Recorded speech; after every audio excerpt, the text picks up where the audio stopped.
कवितार्किककेसरी वेदान्ताचार्यवर्यो मे सन्निधत्तां सदा हृदि सन्तश्रीरङ्गपृथ्वीश चरणत्राणशेखराग जयन्ति भुवनत्राण ಪದಪಂಕಜರೇಣವಗ 15ನೇ ಪದ್ಧತಿ ಪಾದುಕಾ ಸಹಸ್ರದಲ್ಲಿ ರತ್ನ ಸಾಮಾನ್ಯ ಪದ್ಧತಿ.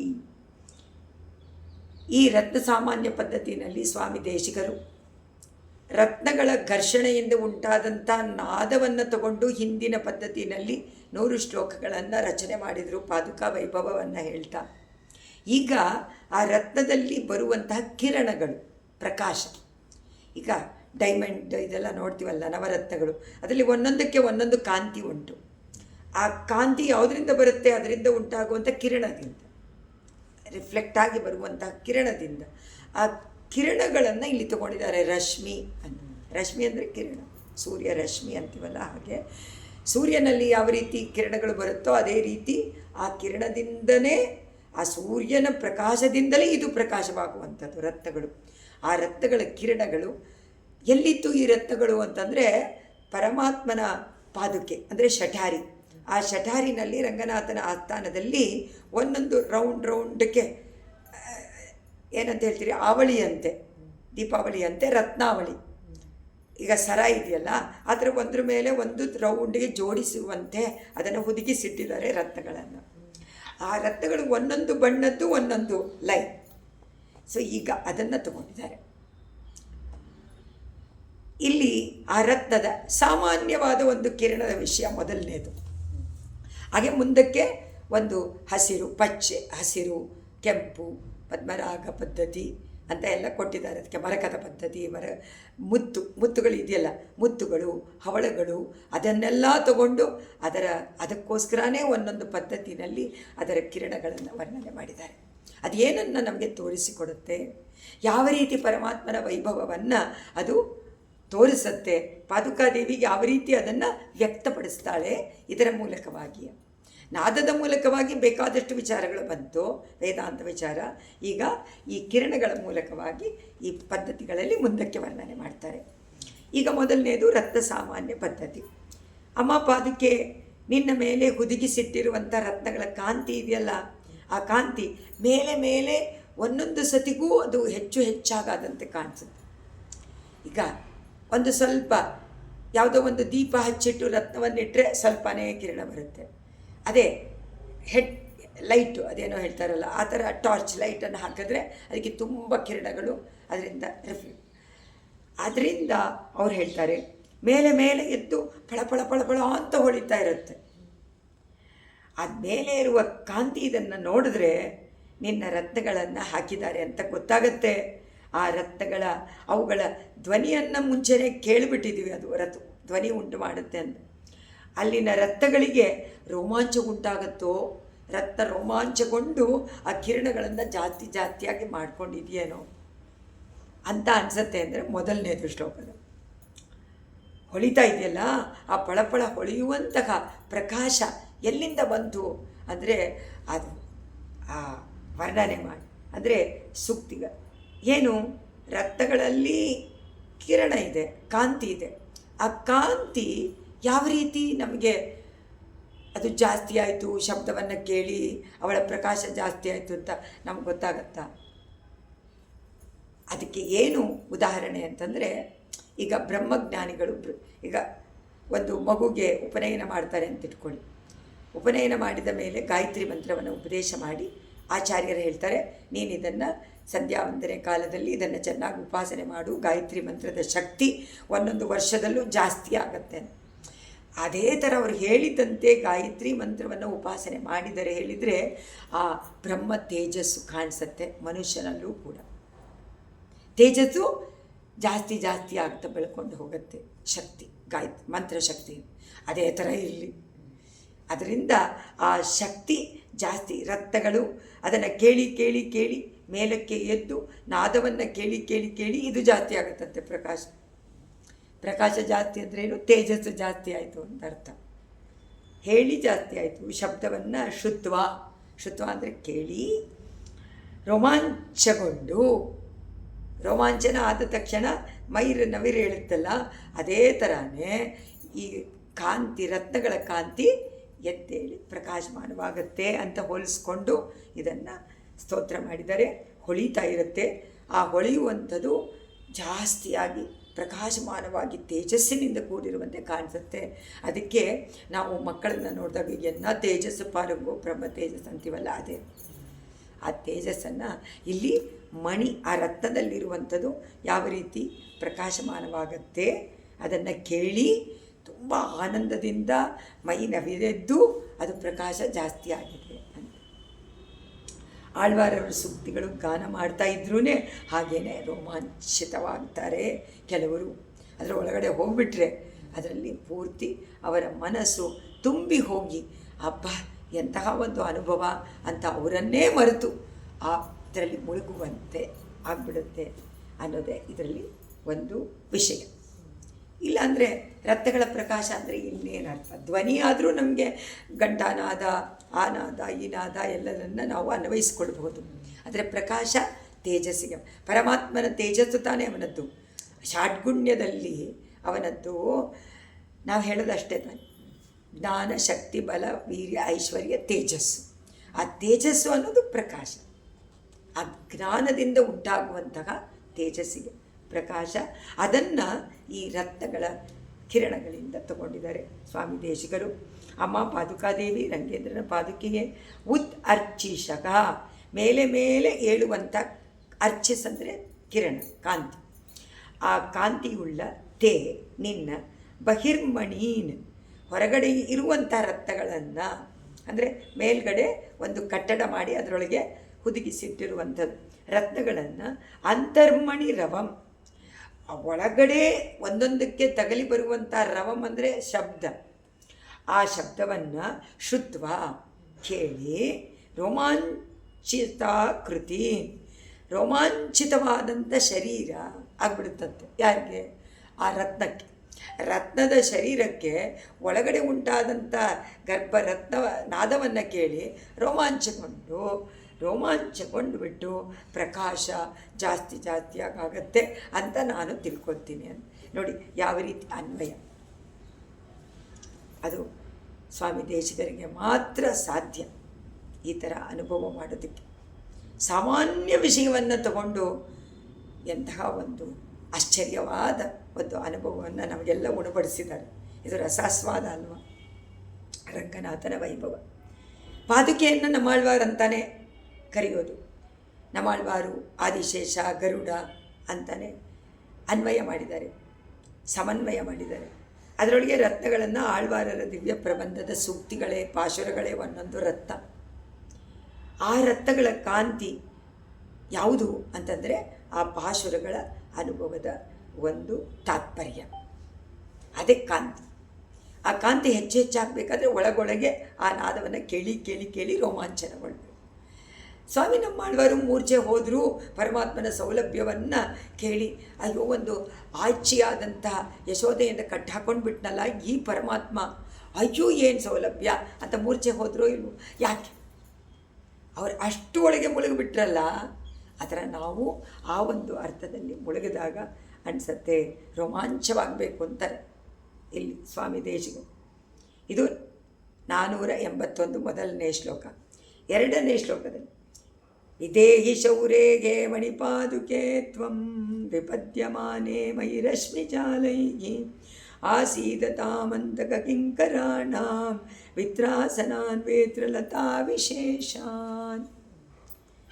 ಓ ಪಾದುಕಾದೇವಿ, ತಿರ್ಗಾ ಮತ್ತೆ ಅಂತ್ಯ ಕಾಲದಲ್ಲಿ ಈ ದೇಹವನ್ನು ಬಿಡುವಂಥ ಕಾಲದಲ್ಲಿ ಪ್ರಾರ್ಥನೆ, ನಾದಕ್ಕೆ ಪ್ರಾರ್ಥನೆ ಮಾಡಿಕೊಂಡಾಯಿತು. ಈಗ ಕಾಂತಿ, ಯಮದೂತರು ಬರ್ತಾರೆ. ಅಂತಕ ಕಿಂಕರಾಣ, ಅಂತಕ ಅಂದರೆ ಯಮನ ಕಿಂಕರರು, ಯಮಭಟ್ರು ಅವನ ಆಜ್ಞೆಯನ್ನು ಕೇಳಿ ಓಡಿ ಬಂದುಬಿಡ್ತಾರೆ. ಆ ಸಮಯದಲ್ಲಿ ನನ್ನ ಮೇಲೆ ನೀನು ದಯೆಯನ್ನು ತೋರಿಸಬೇಕು ಅಮ್ಮ ಪಾದಕ್ಕೆ. ನೀನು ದಯೆ ಮಾಡದೇ ಇದ್ದರೆ ಆಗೋದಿಲ್ಲ. ನಿನ್ನ ರಕ್ತ ಕಿರಣಗಳನ್ನು ನೋಡಿ ಆ ಯಮದೂತರು ಓಡಿ ಹೋಗಬೇಕು. ನಾದವನ್ನು ಕೇಳಿ ಓಡೋಗ್ತಾರೆ. ಈಗ ನಾದ ಬರಲಿಲ್ಲ ಅಂತ ಇಟ್ಕೊಳ್ಳಿ, ಬರೀ ರತ್ನ, ಬರೀ ಪ್ರಕಾಶ ಬಂತು. ಆಗ ಆ ಪ್ರಕಾಶ ಯಮದೂತರನ್ನು ಓಡಿಸುತ್ತೆ. ಅವರು ನೋಡಿದ ತಕ್ಷಣ ವಿತ್ರಾಸನಾನ್, ಹೆದರಿಸುವಂಥದ್ದಂತೆ ಅದು, ಯಮಭಟ್ರನ್ನ ಹೆದರಿಸ್ಬೇಕಂತ. ವೇತ್ರಲತಾ ವಿಶೇಷ, ಯಾವ ರೀತಿ ವಿಶ್ವಕ್ಸೇನರು ವೇತ್ರಲತೆಯನ್ನು ಇಟ್ಕೊಂಡಿದ್ದಾರೋ ಇಲ್ವೋ ಒಂದು, ಅದನ್ನು ಅಲ್ಲಾಡಿಸಿದ್ರೆ ತಕ್ಕೂ ಎಲ್ಲರೂ ಭಯಪಟ್ಕೊಳ್ತಾರಂತೆ, ಪ್ರಪಂಚವೇ ಭಯಪಟ್ಕೊಂಡು. ವಿಶ್ವಕ್ಸೇನರ ವೇತ್ರಲತಿಕಾಮ್ ಅಂತ ಹೇಳಿದಾರಲ್ಲ, ಅದನ್ನೇ ಇಲ್ಲೂ ಹೇಳಿದರು. ಅದು ವೇತ್ರಲತೆ ಅಂತೆ, ಪ್ರಕಾಶ. ಆ ಕಿರಣ ಇದೆಯಲ್ಲ, ಅದು ಭಯಪಡಿಸೋದಕ್ಕೆ ಕೋಲಿಟ್ಕೊಂಡದ್ದು. ಯಾರಿಗೆ? ಯಮದೂತರಿಗೆ. ಯಮದೂತರು ಭಯ ಪಟ್ಕೊಂಡು ಓಡಿ ಹೋಗ್ಬಿಡ್ತಾರೆ. ಹೊಡೆಯಕ್ಕೆ ಬಂದುಬಿಟ್ಟಿದ್ದಾರೆ ಪಾದುಕಾದೇವಿ ವೇತ್ರಲತ ಹಿಡ್ಕೊಂಡು ಹೊಡೆಯಕ್ಕೆ ಬಂದಿದ್ದಾಳೆ ಅಂಥೇಳಿ ಹೆದರ್ಕೊಂಡು ಓಡೋಗ್ಬೇಕು. ಆ ಥರ ನೀನು ನನ್ನ ಅಂತ್ಯಕಾಲದಲ್ಲಿ ಬರಬೇಕು, ಪರಮಾತ್ಮನನ್ನು ಕರ್ಕೊಂಡು ಬರಬೇಕು. ಯಾತಕ್ಕೆ ಅಂದರೆ ಪರಮಾತ್ಮ ಪಾದುಕ ಇಲ್ಲದೆ ಬರೋದಿಲ್ಲ. ಪಾದುಕೆ ನಿಲ್ತಾನೆ ರತ್ನ. ಪರಮಾತ್ಮ ಒಂದು ರತ್ನ ಅಲ್ವಾ, ಅವನೇ ಒಂದು ರತ್ನ. ಮಾಲೆ ಮಣಿವಣ್ಣ ಮಾರ್ಗಳಿ ನೀರಾಡುವ ಅಂತ ಆಂಡಾಳು ಹೇಳಿರೋ ಹಾಗೆ ಅವನು ಒಂದು ದೊಡ್ಡ ರತ್ನ, ಪ್ರಕಾಶಮಯನಾದ ರತ್ನ. ಆ ರತ್ನಕ್ಕೆ ಹೋಲಿಸಿದಾರೋ ಇಲ್ವೋ? ಅವನನ್ನು ಹೇಗೆ ಇಟ್ಕೊಳ್ಬೇಕು? ರತ್ನ ಚಿಕ್ಕದು ತಾನೆ, ಅದು ಸುಲಭವಾಗಿ ಹೀಗೆ ಇಟ್ಕೋಬೋದಲ್ಲ. ಹಾಗೆ ಪರಮಾತ್ಮನನ್ನು ನಮ್ಮ ಹಿಡಿನಲ್ಲಿ ಇಟ್ಕೋಬೋದು, ಮುಷ್ಟಿನಲ್ಲಿ ಅವನನ್ನು ಬದ್ಧ ಮಾಡಿಕೊಳ್ಬೇಕು. ಬದ್ಧ ಮಾಡಿಕೊಂಡು ನೋಡಿ ನಲ್ಲಿಕಾಯಿನ ನೋಡಿದಂತೆ ಚೆನ್ನಾಗಿ ಅವನನ್ನು ದರ್ಶನ ಮಾಡಬೇಕು. ಅಪರಿಚ್ಛೇದ್ಯ ಅವನು. ಆದರೆ ಹತ್ತಿರ ನೋಡಿದ್ರೆ ಎಲ್ಲ ಸಿಗ್ಬೇಕಂತ. ಅವನ ಕಾಂತಿ, ಅಷ್ಟು ಕಾಂತಿ. ಪರಮಾತ್ಮ ನನ್ನ ಕರ್ಕೊಂಡು ಬಾ ನೀನು ಅಂತ ಕೇಳ್ತಾರೆ. ಶೌರ್ಯೇ ಮಣಿಪಾದುಕೆ, ಶೌರಿ ಕೃಷ್ಣನ ರಂಗನಾಥನ ಮಣಿಪಾದುಕೆಯೇ ಪಾದುಕೆ. ತ್ವಂ ನೀನು ಮಯಿ ವಿಪದ್ಯಮಾನೆ, ನಾನು ಕಡೆ ಕಾಲದಲ್ಲಿ ಬಹಳ ಆಪತ್ತಿಗೆ ಉಂಟಾಗ್ಬಿಡ್ತೀನಿ. ಯಾಕೆಂದರೆ ಯಮಭಟ್ರು ಬರ್ತಾರೆ.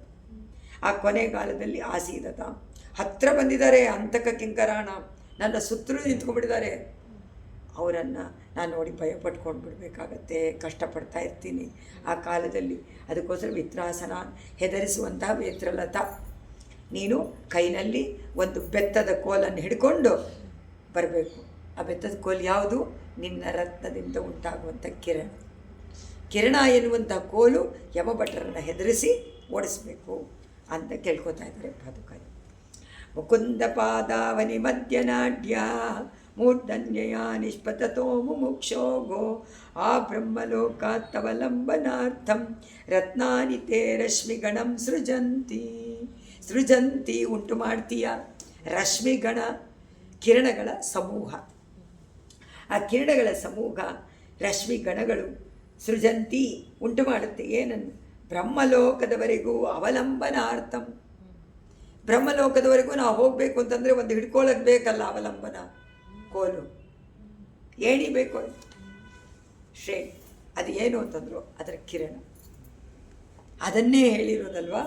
ಅರ್ಚಿರಾದಿ ಮಾರ್ಗದಲ್ಲಿ ಹೋಗಬೇಕಾದ್ರೆ ಅರ್ಚಿಸ್ ಎನ್ನುವಂಥದ್ದೇ ಮೊದಲನೇ.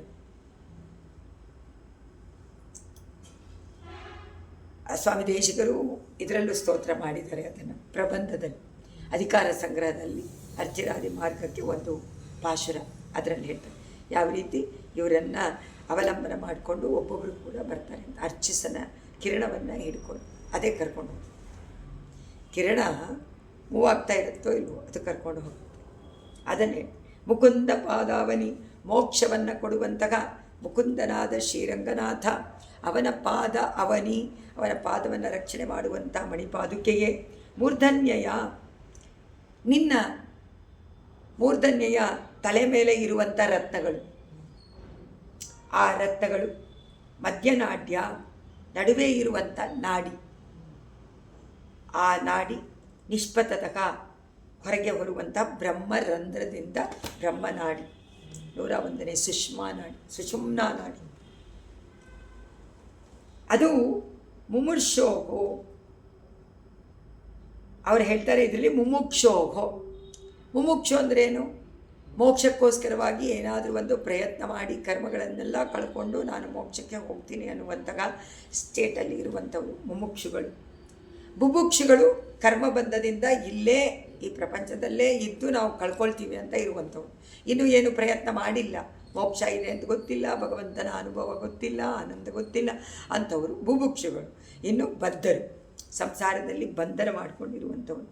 ಅದರಲ್ಲಿ ಮಧ್ಯನಾಟ್ಯ, 101 ನಾಡಿನಲ್ಲಿ ಮಧ್ಯದಾದಂತಹ 101ನೇ ನಾಡಿ ಅದು ಸುಷುಮ್ನಾ ನಾಡಿ. ಅದರಿಂದ ಹೊರಟು ಬರುವಂತಹ ಮುಮುಕ್ಷೋ ಆ ಜೀವಾತ್ಮ, ಆ ಚೇತನ, ಬಿಡಬೇಕು ಅಂತ ಇರುವಂಥವನಿಗೆ, ಮುಕ್ತಿಯನ್ನು ಹೊಂದಬೇಕು ಅಂತ ಇರುವಂಥವನಿಗೆ ಆ ಬ್ರಹ್ಮಲೋಕದವರೆಗೂ ಪ್ರಯಾಣ ಮಾಡುವುದಕ್ಕೆ ಒಂದು ಅವಲಂಬನ ಬೇಕಲ್ಲ, ಅದು ಆ ರತ್ನದ ಕಿರಣ. ಯಾವುದು? ಅವಲಂಬನಾರ್ಥಂ ರತ್ನ ರಶ್ಮಿಗಣಂ ಸೃಜನ್. ನೀನೇನು ಮಾಡ್ತೀಯಾ? ಓಹೋ, ಈ ಚೇತನ ಈ ಶರೀರವನ್ನು ಬಿಟ್ಟು ಈಗ ಹೋಗ್ತಾನೆ, ಮೋಕ್ಷಕ್ಕೆ ಹೋಗಬೇಕು, ಬ್ರಹ್ಮಲೋಕದವರೆಗೂ. ಬ್ರಹ್ಮ ಅಂದರೆ ಚತುರ್ಮುಖ ಬ್ರಹ್ಮ ಅಲ್ಲ, ಪರಮಾತ್ಮ, ಪರಮಪದದವರೆಗೂ ಹೋಗಬೇಕು. ಅದಕ್ಕೆ ಅವ್ರಿಗೇನಾದರೂ ಬೇಕಲ್ಲ, ಹಿಡ್ಕೊಂಡು ಹೋಗ್ಬೇಕಲ್ಲ. ಅದಕ್ಕೆ ಅವಲಂಬನ ಯಾರು ಅಂದರು? ಇದು ಕಿರಣ. ಅದನ್ನು ಸೃಜಂತಿ, ತನ್ನ ಕಿರಣಗಳ ಸಮೂಹಗಳಿಂದ ಒಂದು ಸೃಷ್ಟಿ ಮಾಡಿಬಿಡ್ತಾರಂತೆ. ಅದನ್ನು ಹಿಡ್ಕೊಂಡು ಈ ಚೇತನ ಈ ಶರೀರವನ್ನು ಬಿಟ್ಟು ಹೋಗ್ಬೋದು. ಯಾವಾಗ ಬ್ರಹ್ಮರಂಧ್ರದಿಂದ, ಅವನು ಬ್ರಹ್ಮನಾಡಿಯಿಂದ ಬಂದು ಬ್ರಹ್ಮರಂಧ್ರದಿಂದ ಬರ್ತಾನೋ ಒಡೆದು, ಆಗ ಅವನಿಗೆ ಅವಲಂಬನಕ್ಕೆ ಅದು ಅಂತ ಇದರಲ್ಲಿ ಸ್ತೋತ್ರ ಮಾಡಿದ್ದಾರೆ. ಆಗಬೇಕು. ಮುಕುಂದ ಪಾದಾವನಿ ಮಧ್ಯನಾಡ್ಯ ಮೂರ್ಧನ್ಯ ಅಂದರೆ ತಲೆ ಮೇಲಿರುವಂತಹ ನಿಷ್ಪತತೋ ಮುಮುಕ್ಷೋಗೋ ಆ ಬ್ರಹ್ಮಲೋಕಾತವಲಂಬನಾರ್ಥಂ ರತ್ನಾನಿತೆ ರಶ್ಮಿಗಣಂ ಸೃಜಂತಿ. ನೀನೇ ಸೃಷ್ಟಿ ಮಾಡಿ ಅವರಿಗೆ ಅವಲಂಬನವನ್ನು ಕೊಡ್ತೀಯಾ ಅಂತ ಹೇಳಿದ್ದಾರೆ. ಪಾದುಕೆ ಆ ಒಂದು ನಾಡಿ ನರ ನೇರವಾಗಿ ತಲೆ ಮೇಲೆ ಹೋಗುತ್ತೆ ಹೃದಯದಿಂದ, ಅದಕ್ಕೆ ಸುಷುಮ್ನಾ ನಾಡಿ. ಆ ಬ್ರಹ್ಮನಾಡಿವರೆಗೆ ಹೋಗಬೇಕು.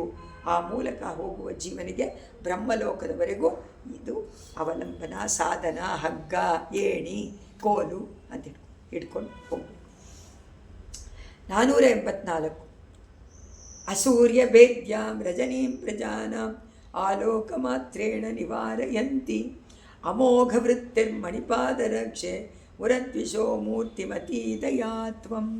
ಎಲ್ಲ ತ್ವಂ ದಯಾ, ನಿನ್ನ ದಯೇನೇ ಆ ರಶ್ಮಿಯನ್ನು ಕೊಡೋದು ಅಂತ.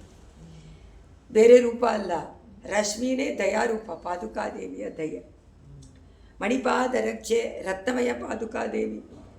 ಈ ಶರೀರದಲ್ಲಿ ಯಾವಾಗಲೂ ಚೇತನ ಇದ್ದಾನೆ, ಅದಕ್ಕೆ ಯಜಮಾನ ಒಬ್ಬ ಇದ್ದಾನೆ. ಈ ಶರೀರಕ್ಕೆ ಶರೀರಿ ಜೀವಾತ್ಮ, ಆ ಜೀವಾತ್ಮ ಎನ್ನುವಂಥ ಶರೀರಕ್ಕೆ ಪರಮಾತ್ಮ ಶರೀರಿ. ಸೊ 3 ಜನ ಇದ್ದಾರೆ. ಶರೀರ ಇದೆ, 2 ಶರೀರಗಳಿದ್ದಾರೆ, ಒಂದು ಜೀವಾತ್ಮ, ಇನ್ನೊಂದು ಪರಮಾತ್ಮ. ಇದಾರೋ ಇಲ್ವೋ? ಇದೆಲ್ಲ ಎಲ್ರಿಗೂ ಗೊತ್ತಾ? ಎಲ್ಲ ಸಾಮಾನ್ಯ ಜನರಿಗೆಲ್ಲ ಇದು ಅರ್ಥ ಆಗತ್ತಾ? ಗೊತ್ತಾಗತ್ತೆ. ಸಾಮಾನ್ಯ ಜನರೆಲ್ಲ ಜ್ಞಾನಿಗಳಿಗೆ ಎಷ್ಟೋ ಸತಿ ಇದು ಗೊತ್ತಾಗೋದಿಲ್ಲ, ಬರೋದಿಲ್ಲ. ದೇಹವೇ ಆತ್ಮ ಅನ್ನುವಂಥ ದೇಹಾತ್ಮಾಭಿಮಾನ ಭ್ರಮೆ ಇರುತ್ತೆ, ತಿಳಿಯೋದಿಲ್ಲ. ಅಂತಹ ಅಜ್ಞಾನ ಏನಾಗುತ್ತೆ? ಅಂತಹ ಅಜ್ಞಾನದಿಂದ ಕೂಡಿರುವಂಥ ಜನರು ನಿನ್ನನ್ನು ನೋಡಿದರೂ ಸಾಕು. ಯಾರು? ಪಾದುಕಾದೇವಿ. ನಿನ್ನ ದರ್ಶನ ಮಾಡಿದರೂ ಅವರನ್ನು ನೀನು ದಯೆಯಿಂದ ನೋಡ್ತೀಯಾ, ಕರುಣೆಯಿಂದ ನೋಡ್ತೀಯಾ. ನಿನ್ನ ಕಾಂತಿ ಅವರ ಮೇಲೆ ಬಿದ್ದುಬಿಡುತ್ತೆ. ನಿನಗೆ ಗೊತ್ತಿಲ್ಲದೇನೆ ಕಾಂತಿ ಬಿದ್ದುಬಿಡುತ್ತೆ. ಬಿದ್ದರೂ ಸಾಕು, ಅದರಿಂದ ಅವರ ಅಜ್ಞಾನ ನಿವಾರಣೆ. ಅಜ್ಞಾನ ನಿವಾರಣೆಗೆ ಏನು ಬೇಕು? ಪಾದುಕಾದೇವಿಯ ರತ್ನದ ಕಾಂತಿ. ಆ ಕಾಂತಿ ಅವಳೇನ ಕೊಡಬೇಕಾದ್ರು ಇಲ್ಲ, ಅವಳ ದಯೇನೇ ಕಾಂತಿಯಾಗಿ ಪರಿಣಾಮವಾಗಿ ಅವರ ಮೇಲೆ ಬಿದ್ದರೂ ಸಾಕು, ಅವರ ಅಜ್ಞಾನ ನಿವಾರಣೆಯಾಗಿ ಹೌದು ಪರಮಾತ್ಮ ಎನ್ನುವಂಥವನಿದ್ದಾನೆ ಅಂತ ಹೇಳಿ ನಂಬಿಕೊಂಡು ಅವನನ್ನು ಪಡ್ಕೊಳ್ಳೋಕ್ಕೆ ಉಪಾಯ ಮಾಡಬೇಕು ಅನ್ನುವಂಥ ಜ್ಞಾನ ಅವರಿಗೆ ಬಂದ್ಬಿಡುತ್ತೆ, ಅಜ್ಞಾನ ಹೊಟ್ಟೋಗ್ಬಿಡುತ್ತೆ ಅಂತ ಹೇಳಿ ಇದರಲ್ಲಿ ಸ್ತೋತ್ರ ಮಾಡ್ತಾರೆ. ಎಲ್ಲ ಕಾರ್ಯಗಳನ್ನು ಸಾಧನೆ ಮಾಡುವಂತಹ ತಡೆಯಿಲ್ಲದ ಭಗವಂತ, ಅವನ ದಯೆಯೇ ಆ ಕಾಂತಿಯ ದೇಹವನ್ನು ಧರಿಸಿ ಏನಾದರೂ ಬಂದು ಇವನಿಗೆ ಅಜ್ಞಾನವನ್ನು ನಿವಾರಣೆ ಮಾಡಿ ಇವನನ್ನು ಉದ್ಧಾರ ಮಾಡಬೇಕು ಅಂತ ಮಾಡಿಸ್ತೀಯೋ ಏನೋ ನೀನು ಅಂತ. ರಚಯತಿ ಸೃಜತಿ ರಚಯತಿ ಮಾಡ್ತೀಯಾ, ನೀನೇ ಎಲ್ಲವನ್ನು ಮಾಡಿ ಆ ಚೇತನ ಉದ್ಧಾರಕ್ಕೋಸ್ಕರವಾಗಿ ಪರಮಾತ್ಮ ಪ್ರಯತ್ನ ಮಾಡ್ತಾನೋ ಬಿಡ್ತಾನೋ ಗೊತ್ತಿಲ್ಲ, ಆದರೆ ನೀನು ಮಾತ್ರ ಖಂಡಿತವಾಗಿ ಮಾಡ್ತೀಯಾ. ಅಂದರೆ ಆಚಾರ್ಯರು ಅವರು ಎಷ್ಟು ಪ್ರಯತ್ನ ಮಾಡ್ತಾರೆ, ಎಲ್ಲ ಜೀವಿಗಳೂ ಪರಮಾತ್ಮನನ್ನು ಹೋಗಿ ಸೇರಬೇಕು, ಪರಮಾನಂದವನ್ನು ಪಡ್ಕೊಳ್ಬೇಕು ಅನ್ನುವಂಥ ಆಸೆ ಅವರಿಗಿದೆ ಅಲ್ವಾ. ಸರ್ವೇ ಜನ ಸುಖಿನೋ ಭವಂತು ಅಂತ ಎಲ್ಲ ಕಾಲದಲ್ಲೂ ಪ್ರಾರ್ಥನೆ ಮಾಡುವಂಥವರು ಆಚಾರ್ಯರು. ಅದೇ ರೀತಿ ಪಾದುಕಾದೇವಿ ತನ್ನ ದಯೆ ಎನ್ನುವಂತಹ ಕಿರಣದ ಮೂಲಕ ಅದನ್ನು ಮಾಡ್ತಾಳೆ ಅಂತ ಸ್ತೋತ್ರ. ಸ್ವಾಮಿ ದೇಶಿಕರ ಅನುಭವ. ರಂಗೇಶ ಪಾದಾವನಿ ತಾವಕಾನಾಂ ರತ್ನೋಪಲಾನಾಂ ಜೊತೆಗೆ ಸ್ಫುರಂತಿ ಶ್ರೇಯಫಲಾನಾಂ ಶ್ರುತಿವಲ್ಲರೀಣಾಂ ಉಪಜ್ಞ ಶಾಖಾ ಇವ ನಿರ್ವ್ಯಪಾಯಾಗ. ಇದು 5ನೇ ಶ್ಲೋಕ. ಓ ರಂಗನಾಥನ ಪಾದುಕೆ, ನಿನ್ನ ರತ್ನಗಳ ಕಾಂತಿ ಹೇಗಿದೆ ಅಂದರೆ ತುಂಬ ಹರಡ್ಕೊಂಡ್ಬಿಟ್ಟಿದೆ, ಎಲ್ಲ ಕಡೆಯಲ್ಲೂ ನೀಳವಾಗಿದೆ, ದೀರ್ಘವಾದಂತಹ ಕಿರಣಗಳು. ಅದನ್ನು ನೋಡಿದರೆ ಧರ್ಮ ಅರ್ಥ ಕಾಮ ಮೋಕ್ಷ ಎನ್ನುವಂತಹ ಚತುರ್ವಿಧ ಪುರುಷಾರ್ಥ, ಆ ಚತುರ್ವಿಧ ಪುರುಷಾರ್ಥವನ್ನು ಕೊಡುವಂಥ ವೇದಗಳಿಗೆ, ವೇದ ಎನ್ನುವಂಥ ಬಳ್ಳಿಗೆ, ಅದು ಒಂದು ಬಳ್ಳಿ ತಾನೆ ವೇದ, ಶ್ರುತಿ ವಲ್ಲವೀನ, ಶ್ರುತಿ ವಲ್ಲರೀಣ, ಅವರಿಗೆಲ್ಲ ಒಂದು ಹೊರೆಕೋಲು, ಅದೇ ಅವಲಂಬನ ಕೋಲಾಗಿ ನೀನಿದೆಯಾ. ಶ್ರುತಿ ವಲ್ಲರೀಣ, ವೇದ ಪ್ರತಿಪಾದ್ಯ ಮಾಡುವಂಥ ಪರಮಾತ್ಮ, ಆ ಪರಮಾತ್ಮ ಸಕಲವಿಧ ಪುರುಷಾರ್ಥವನ್ನು ಕೊಡುವಂಥವನು. ಆದರೆ ಆ ಚತುರ್ವಿಧ ಪುರುಷಾರ್ಥ ಕೊಡುವಂತಹ ವೇದಗಳು ಯಾವುದನ್ನು ಹೇಳುತ್ತೋ ಕೊಡ್ತಾನೆ ಅಂತ, ಆ ವೇದಗಳು ಎನ್ನುವಂಥ ಲತೆ ಅಂದರೆ ಬಳ್ಳಿಗೆ ಒಂದು ಆಸರೆ ಬೇಕಲ್ಲ, ಆ ಬಳ್ಳಿಗೆ ಆಸರೆ ಯಾವುದು ಅಂತಂದರೆ ಕೊಂಬೆಗಳಂತೆ ಇರುವಂಥ ನಿನ್ನ ಕಿರಣಗಳು, ರತ್ನ, ನಿನ್ನ ಸಾಮಾನ್ಯವಾದ ರತ್ನಗಳ ಕಿರಣಗಳು 4 ವಿಧ ಪುರುಷಾರ್ಥವನ್ನು ಕೊಡುವಂತಹ ವೇದ ಶ್ರುತಿ ಎನ್ನುವಂಥ ಬಳ್ಳಿಗಳಿಗೆ ಒಂದು ಕೊಂಬೆ ಅಂದರೆ ಒಂದು ಕಲ್ಪವೃಕ್ಷದ ಕೊಂಬೆ. ಆ ಕೊಂಬೆ ಒರೆಯಾಗಿ ಅದರಂತೆ ಕಾಣಿಸುತ್ತೇನೋ ಅಂತ ಇವರ ಒಂದು ಭಾವನೆ. ಆ ಭಾವನೆಯನ್ನು ಇಲ್ಲಿ ಹೇಳ್ಕೊಂಡಿದ್ದಾರೆ. ತಿರುವಾಯ್ಮೊಳಿ ಮತ್ತು ಇವರ 4 ಪ್ರಬಂಧವು ನಮ್ಮಾಳ್ವಾರದು ನಮಗೆ ಅವಲಂಬನೆ. ನಮಗೆ ಚತುರ್ವಿಧ ಪುರುಷಾರ್ಥ ಬೇಕಾ, ಆ 4 ಪ್ರಬಂಧವನ್ನು ಹೇಳಿದ್ರೆ ಸಾಕು. ಆ 4 ಪ್ರಬಂಧಕ್ಕೂ ಆ ಹೇಗೆ ವೇದಗಳು ಬಳ್ಳಿಗೆ ಅವಲಂಬನವೋ ಹಾಗೆ 4 ವೇದವಾದಂಥ ನಮ್ಮಾಳ್ವಾರವರ ಬಳ್ಳಿ, ನಮ್ಮಾಳ್ವಾರವರ ಸೂಕ್ತಿಗಳೇ ಒಂದೊಂದು ಬ್ರ್ಯಾಂಚ್. ಆ ಬಳ್ಳಿಗಳಿಗೆ ವೇದಗಳ ಅರ್ಥ ಸ್ಪಷ್ಟವಾಗಿ ತಿಳ್ಕೊಂಡು ಎಲ್ಲ ಸಕಲವಿಧ ಪುರುಷಾರ್ಥವೂ ಪರಬ್ರಹ್ಮನಾದ ಆ ಪರಮಾತ್ಮನೇ ಕೊಡುವಂಥದ್ದು ಅಂತ ನಮ್ಮಾಳ್ವಾರು ಮತ್ತೆ ಮತ್ತೆ ತಮ್ಮ ಸೂಕ್ತಿಗಳಲ್ಲಿ ಹೇಳ್ತಾ ಇರುವಂತೆ ಅದೇ ಅವಲಂಬನ. ಅದರಿಂದ ನಮಗೆ ಅವಲಂಬನ ಯಾವುದು? ನಮ್ಮಾಳ್ವಾರವರ ಶ್ರೀ ಸೂಕ್ತಿ. ಅದನ್ನು ಹಿಡ್ಕೊಂಡ್ಬಿಟ್ರೆ ಸೀದಾ ಪರಮಾತ್ಮನ ಪಾದಾರವಿಂದಕ್ಕೆ ಹೋಗ್ಬೋದು ಅಂತ. ಅಡಿಕೀಳ ಬರೆದು ಪುಗುದ್ದೇನೆ ಅಂತ ಅವ್ರು ಹೇಳಿದ್ರು, ಆದರೆ ನಮಗೂ ಫಲವನ್ನು ಕೊಡ್ತಾರೆ.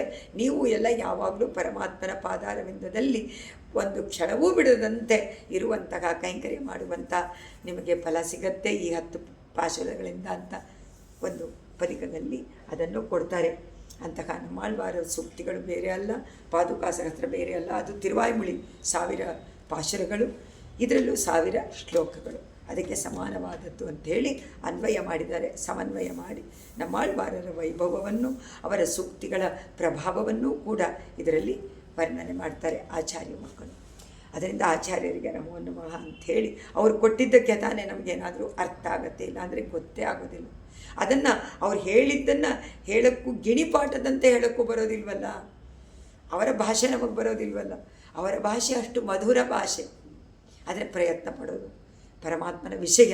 ಅದರಿಂದ ಎಲ್ಲರಿಗೂ ಕರ್ಣಾಮೃತವಾಗಿ ಪ್ರಸಾರವಾಗಲಿ ಅಂತ ದೇಶಿಕರನ್ನೇ ಸ್ತೋತ್ರ ಮಾಡಿಕೊಳ್ಬೇಕೇ ವಿನಃ ಅವರ ಅನುಗ್ರಹ ಇಲ್ಲದಿದ್ದರೆ ಆಗೋದಿಲ್ಲ. ಸ್ವಾಮಿ ದೇಶಿಕನ್ ತಿರುವಡಿಗಳೇ ಶರಣಂ. ಕವಿತಾರ್ಕಿಕ ಸಿಂಹಾಯ ಕಲ್ಯಾಣ ಗುಣಶಾಲಿನೇ ಶ್ರೀಮತೆ ವೆಂಕಟೇಶಾಯ ವೇದಾಂತ ಗುರವೇ ನಮಃ. ಸರ್ವಂ ಶ್ರೀಕೃಷ್ಣಾರ್ಪಣಮಸ್ತು.